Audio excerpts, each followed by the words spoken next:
Пријатели, тоа сме ние. Вашите пријатели и пријателите на вашите миленици. За вашите миленици треба да знаете буквално се. Па затоа сме ние тука да ви помогнеме да дознаете што повеќе за нив и нормално да им дадете се што им е потребно. Пајде да видите што ви припремивме за денес.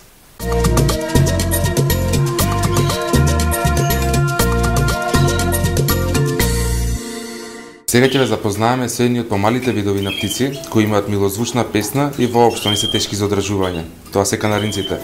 Нешто повеќе за нив ќе ни каже председателот на Сдруженијето за канаринци Бил Ерол. Здраво, Ерол. Здраво. Како прво започнеме за канаринците. Колку канаринци имате вие? Околу 50-тина. Од каде љубовта кон канаринците и дали се сеќавате на вашето прво канаринче? Па јас сум општо љубител на животните и сум чувал и риби, имам и куче самоед и така имам, општо сум љубител на животните, а на моето прво канаринче се сеќавам, пошто татко ми чуваше од мал кога бев јас, одавна тој чува канаринци и кај него се сеќавам. Значи љубовта кон канаринците ми е од татко ми. А дали се сеќаваш на твоето прво милениче? Па моето прво милениче беше едно бело канаринче од расата славујари и го чував долги години и доживеа длабока старост кај мене. Зошто се одлучивте баш за канаринци, а не за некој друг вид на папагали? Па знаете, обично тие што чуваат канаринци, ако им е првата љубов канаринец, обично канаринците не одат со папагалите, бидејќи канаринците имаат убава песна, а папагалите им ја расипуваат. Дали може да не кажете нешто повеќе за канаринците? Ете, на пример, од каде потекнуваат? Вака са, канаринците потекнуваат од дивиот канаринец, чие прво живеалиште се Канарските острови.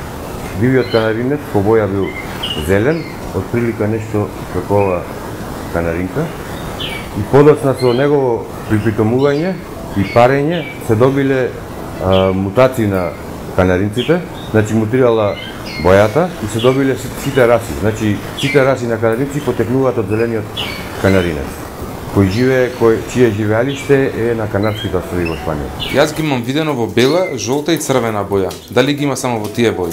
Канаринците, вака можеме да кажеме, канаринците општо се делат на такмичењата, на шампионатите, се делат на канаринци за песна и канаринци за боја.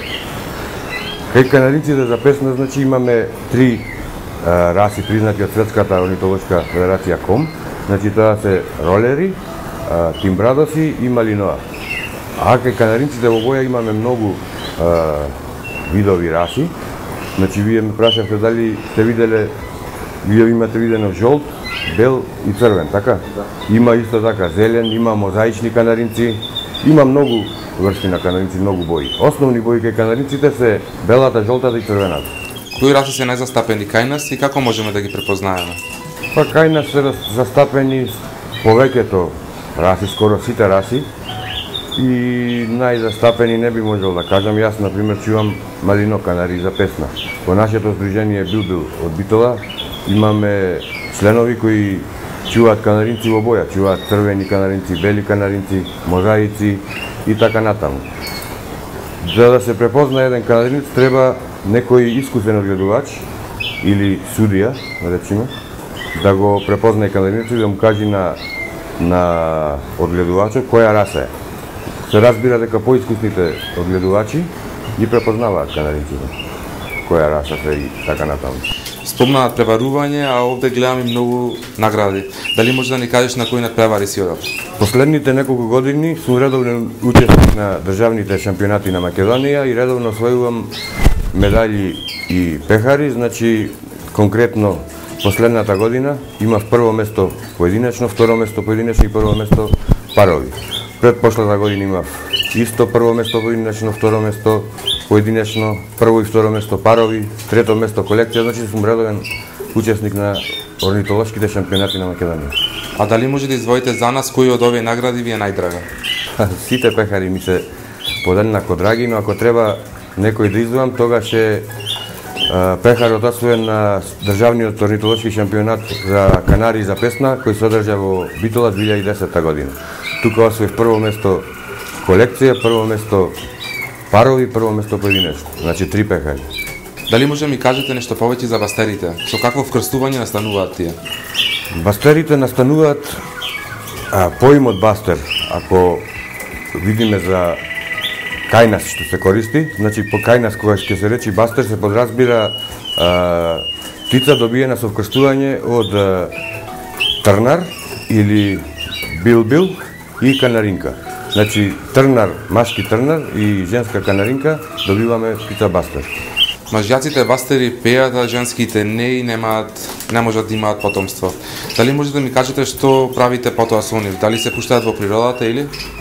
Па, пошто ние сме Сдружение за заштита и гледување на птици, значи не би било хумано да ги пуштаме бастерите во природа, најдобро женските бастери.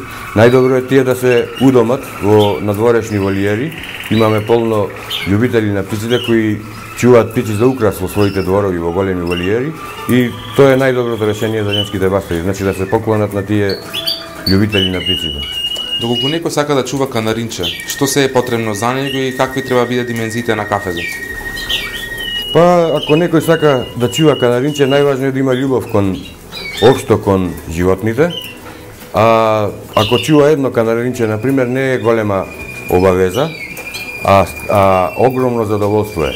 Кафезите варираат, како што гледате кај мене, тука и од поголеми до помали, значи има разни димензии.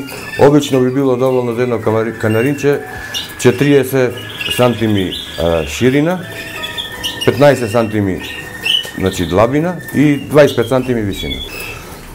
За одржување на хигиената доволно е на 3-4 дена еднаш да се исчисти дното на кафезо или да се замени со нова книга или пак да се стави чиста песок. Значи воопшто не е тешко да се одржува хигиената кај канаринците. Кои витамини им се даваат како додаток од онаа основна храна што им се дава? Витамини, значи најдобри витамини за птиците се природните витамини. Значи еднаш неделно јаболко, може портокал, може пиперка, зависи од сезонски например што имаме на пазарот, можеме еднаш неделно да им даваме зелена храна, а кај луѓе кои што чуваат поголем број птици, например, најзгодни се витамини имаме како препарати. Например, можете да видите овде, еве имаме едно витамини кои се користат за птиците кои се чуваат во кафези и тие се, значи овие првите се мултивитамини, кои се може да се даваат 2 до 3 пати дневно, секој месец. Овие вторите се Витавигор, тоа се витамини кои се потребни на птиците во време на митарењето, а знаеме митарењето е обично во лето, кога птиците го менуваат пердувот. А ова е витамин Е, тоа се користи сега, например, во време на парење и ствара нагон за парење кај птиците. Исто ова е италијански препарат, тоа е не се витамини, него е препарат против паразити на нозете. Обично по старите птици на кожата се ствараат мртви клетки и се доаѓа до задебелување на нозете. Со мачкање на овој препарат, значи, се избегнува таа нелагодност кај канаринците. Полот на канаринците е многу тежок за откривање. Дали може да ми кажете како вие го откривате? Значи, искусниот огледувач, во зависност од расата на канаринци, обично уште во гнездото ги разликува машките и женските. Што е потешко да речеме за така да ги наречам аматерите огледувачи. Например, најдобро за распознавање на полот кај канаринците е тоа што кога тие ќе достигнат полова зрелост, машките канаринци пеат, а женските воопшто не пеат, него само се дозиваат. Например, за расата која јас ја чувам, малино, канаринците, полот на канаринците се одредува уште во седелката. Машките канаринци горе на главата се поинтензивно жолти, за разлика од женските. И ние, значи, уште во седелото, дури се мали птиците, го одредуваме полот на канаринците. Дали е тешко размножувањето на канаринците и како треба се припреми кафецот кога тие се размножуваат? Па размножувањето не е тешко. Прво да кажем дека за размножувањето е многу битно негата и хранењето на канаринецот низ целата година. Значи ако земиме ние еден пар и ако мислиме дека одмак изведиме млади, тоа е многу тешко.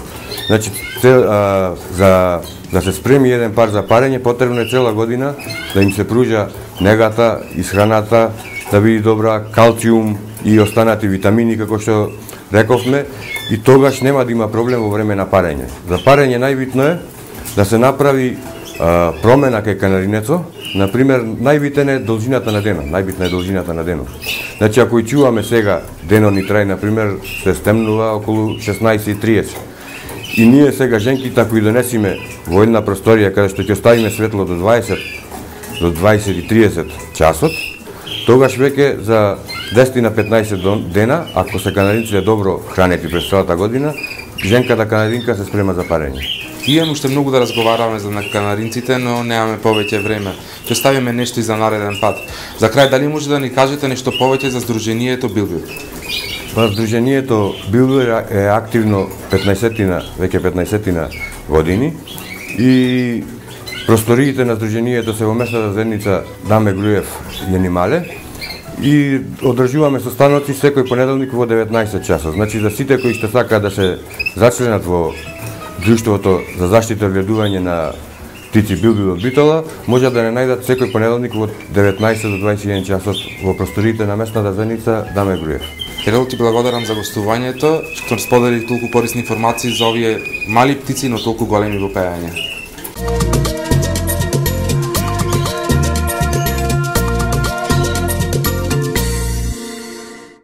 Денес ќе разговараме со Зафир, кој што ќе ни раскаже нешто повеќе околу живородките. Зафир, добро ни дојдовте во нашата емисија. Добро ве најдов. Прво би ве запрашала која е разликата меѓу живородките и крашите. Разликата помеѓу крашите и живородките е што едните риби, живородките, рибчињата ги раѓаат живи. Значи, во готова форма. А и крашите, значи, со икра се размножува. Знаеме дека живородките многу се мрестат, па кажете ни дали има некакви правила во однос на парењето на овие животни. Живородките има најмалце правила. И во мрестењето, и во држувањето. Значи, најлесно да чување се живородките. За секој почетник што сака да чува рибки, се почнува со живородки. Живородката нема некои своји барања или правила. Нормално бидејќи се тропски рибки, мора да му се погоди температура. Не барат некоја посебна температура, значи може и оптимална температура да се направи, значи околу 24 степени Целзиусови. Може некои рибки, живородки да барат и 20 и 18.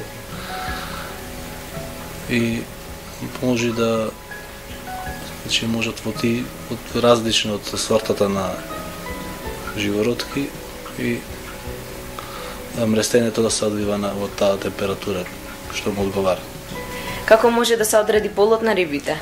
На рибите, кај живородките се одредува по долната перка на рибката. Значи долните перки има 3 перки. Значи долната перка е големата перка на рибата. Значи кај машките е зашилена, а кај женските е како обична перка. Како ќе знаеме кога една женка е бремена, а кога е спремна за породување? Па нормално е сивиот животински свет, че кај женските единки нормално треба да се изврши плодување и стомакот на таа рибка се го зголемува својот обем и може да се видат кај некои рибки и дури малите рибчиња и нивни точиња. Така може да се види дали рибката пред мрестење.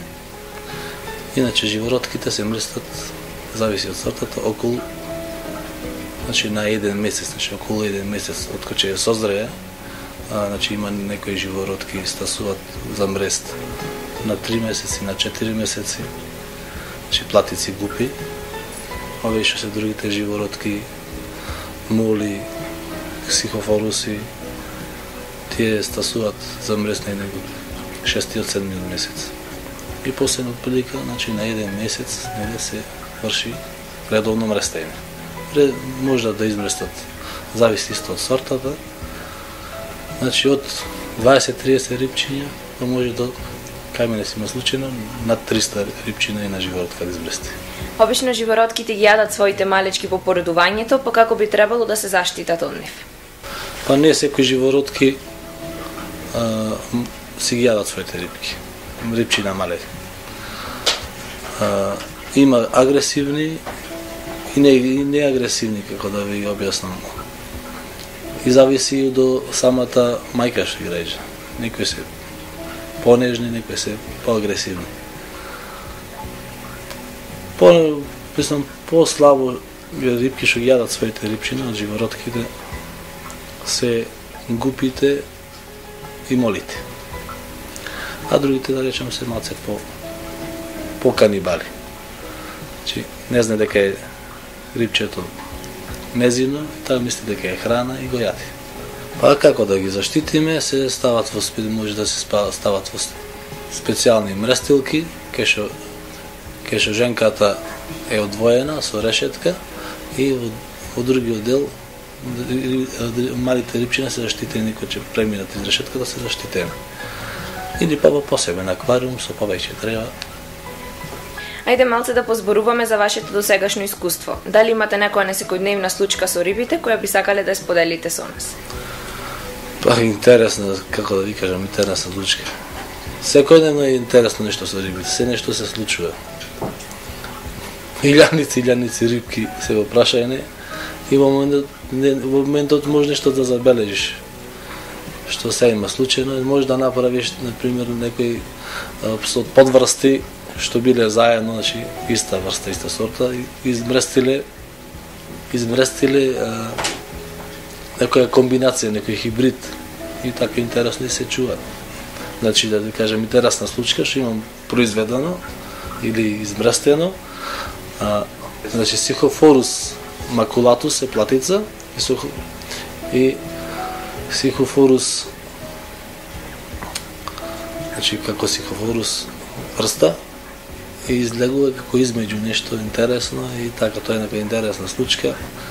Иначе други неки случки се интересни, да речем, да спомнаме од икрашите, како, например, си ги чуваат своите мали, да речем, не можам да посегнам во аквариум, значи, ми има, да речем, како случка, работам околу аквариумот со скалари и толку беа скаларите, значи, родителски настроени, толку заштитнички настроени, што покушав во аквариумот да ги нахранам скаларите и младите скаларчина, мажкиот скалар рипна од аквариум за да ме повреди, односно да ги заштити своите малецки. Добрите познавачи на риби го знаат тоа, но ајде да им кажем на оние кои што не знаат што е најдобро да се хранат рибите и дали е во ред да им се менува храната. Најдобро е да се менува храната, значи самата риба си бара разноврсна храна, да не биде монотона, значи во секоја врста на храна има разни витамини, разни минерали, протеини. За малете рибчина најдобра е протеинска храна, значи од ларви, од разни врсти на мушички, на комарци, на црчи, на тубифекс. А повразрасните рибки се хранат, да речем, со не многу протеинска храна, значи толку да му се одржава, да речем, животниот век или да биде позбогатено повеќе со витамини, да бидат поздрави. Која храна најмногу го валка аквариумот? Секоја храна го валка аквариумот ако се претера во хранењето. Значи храната го валка аквариумот, значи мислам да ќе напомнам пак дека ако се претера, бидејќи не изедадената храна, ако остане во аквариумот и рибките не ја изедат, самата храна, значи, габосува, сменува бојата на водата, филтерот повеќе се валка и не може да ја обави својата функција. Значи прва грешка кај почетниците е што претеруваат во хранење на рибите. Значи имате две негативности, ви кажав. Значи хигиената на аквариумот е на нула и друга работа, рибките повеќе заболуваат во валкана вода или па се прехрануваат и страдуваат од премногу јадење. Значи после едно тако големо хранење, рибката веќе по другиот пат не може да конзумира храна и веќе почнува да се прави нека натре пореметување во нивниот дигестивен систем и не може повеќе да зема храна и полека умира. Ви имате многу аквариуми, па сигурно е тешко одржувањето. И уште некои луѓе велат дека кога гледаат како рибите пливаат, тоа психички ги одмара. Колку е тоа вистина? Значи јас, како да ви кажам, сум од како сум дојден на овој свет, значи се занимавам со акваристика. Значи мојот покоен татко Петар Зафировски, јас го наследив него. Значи ние се занимаваме негде од прилика, како да ви кажам, негде 45 години минимум со акваристика. Полека да речеме, со еден аквариум кој што почнал татко ми, направил повеќе аквариуми, поголеми, да достигнува, да речем, литражата на аквариумите, зависи од капацитетот или бројноста на рибките, толку и капацитетот на аквариумите, негде до 5000 литри на вода. Значи, можеме да го достигнеме капацитетот на аквариуми. И треба нормално внимание, барем минимум за таа литража 4 сати во денот. Значи, нормално не е нека голема работа, не е нека тешка физички работа, значи се заморувате многу. Како да ви кажам, таа е една работа што е работите, ама и ве одмара.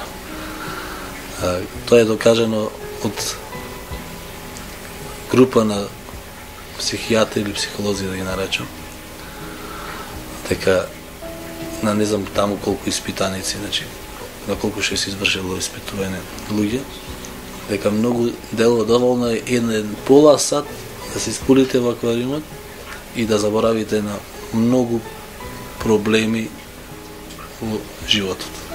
Што особено карактеристично можете да ни кажете за живородките? Па како живородка тоа е карактеристично. Претежно се знае во светот дека по-нормално да се знае дека рибата се мрести или речем се мрести со икра. Значи тоа е повеќе луѓето го знаат дека.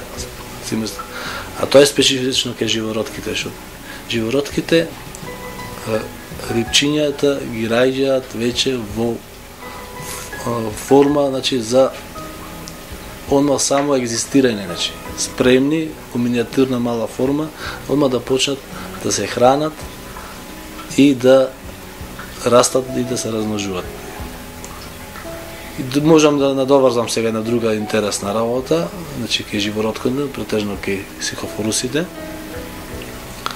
што може да се случи, измислима случајно многу пати, значи женска риба, сихофорус, после неколку мреста да го смени полот и да стане мажек. Тоа е нешто карактеристично за сихофорусите и има и како феномен. Би сакала малку да ве вратам во младоста и да ве запрашам дали се сеќавате на вашето прво рибче, односно како започна оваа љубов кон акваристиката.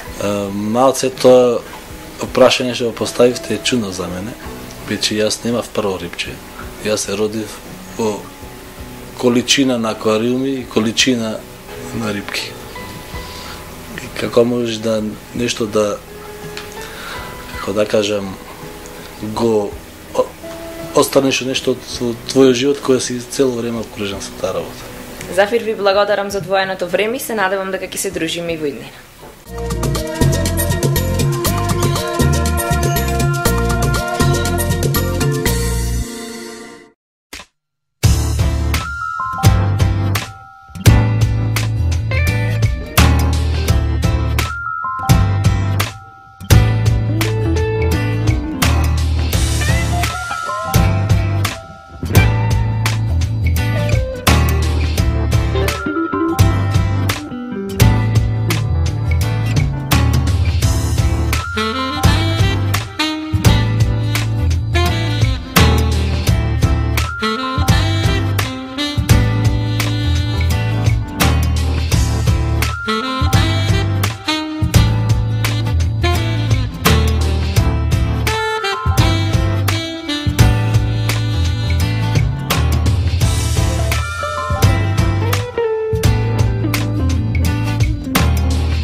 И дојде крајот на емисијата, пријатели. Се надеваме дека ви се допаднаа денешниве содржини, па гледајте ни наредната недела. А сега за крај ќе ви кажеме на приказна. Мало кученце со платнена торба во устата пробува да влезе во една месарница. Месарот нормално го избркал, но тоа не се откажало и кога најпосле успеало да влезе во месарницата, месарот љубопитен погледнал што има во торбичката. Таму пронашал писменце на кое пишувало "Дајте ми кило јунешко, а за останатите пари дајте ми кобасици". Месарот го направил тоа, а веднаш потоа го испратил кучето и продолжил да го следи за да види каде ќе отиде. Кучето поминал на пешачки премин, стигнал до автобуска станица, влегло во автобус и после 3 станици тоа стигнало дома. Кога стигнало дома, почнало да чекратка со ноџињата по вратата, но не успело да влезе. Потоа, отишло од страничниот влез, пробало да влезе преку надворешниот прозорец, но исто така не успело да влезе. Надвор го видело некој човек и пробало да му отвори вратата. Откако му ја отворил, тој му рекол: Ти си глупав, како може ова ти се случува по кузнеко кој пат? Месарот со истиот тон на кој непознатиот човек му се обраќал на кучето, се развикал и го прашал зошто му викаш на најпаметното куче кое што некогаш сум го видел. Овој е паметен, па како може да овој е паметен кога по трет пат го заборава клучот од дома? Поуката од оваа приказна е дека колку и да си умешен и паметен за околината, никогаш нема да бидеш доволно добар за својот шеф. Се гледаме наредната недела. Чао.